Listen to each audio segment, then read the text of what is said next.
Crawford steers it to the far side. The Blues have it. Now they'll try to set up again on their power play as Steen moves it along for Backes. Oh, Seabrook with a huge hit, and Backes is down, and he is not moving. And Steen comes right after Seabrook.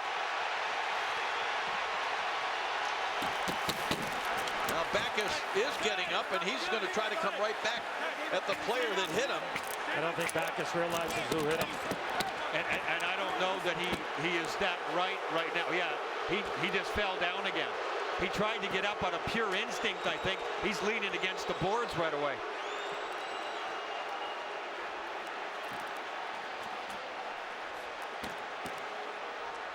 He's having trouble staying on his feet. And I think Ray Barilli is just trying to calm him down right now. Well, he's got him by the back of the jersey for more than just calming him down.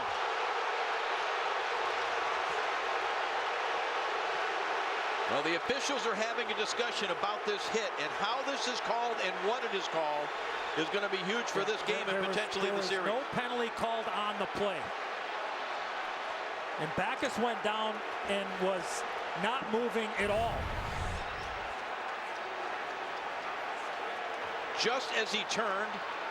Now the question is does Brent Seabrook leave his feet when he makes contact with the hit? It looks like the right skate is on the ice when he makes contact with David Backes. It looks like that right toe, Brian, is still on the ice. That's true. When you go and make those type of hits, you are inevitably going to leave your feet when you make contact. Now, the positioning of the forearm or elbow, where was that when it made contact with David Backes? Again, there was no penalty called on the ice that I saw.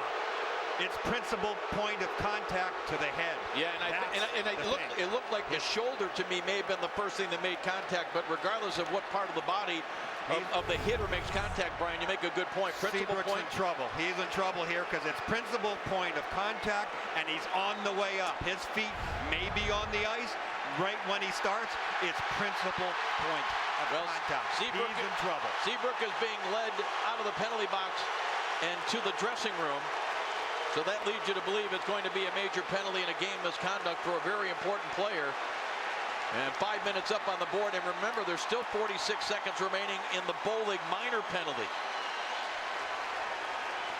He had him lined up. He wanted a piece of Backes, there is no doubt. And Backes, you could see, had his head down because that's what the situation called for. So you can make the hit, of course, but that lunge upwards and that hit to the head is a really tough one for Seabrook, and you can see what it did to Backes.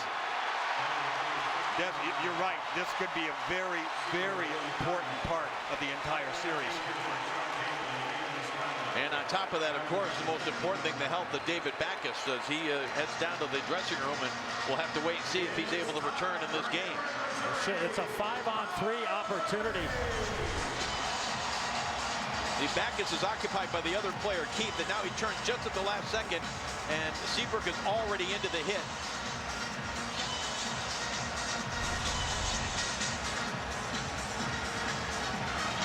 Talked about it earlier, Brian. You better have your head up in this series, and David Backes was really in some distress there after that.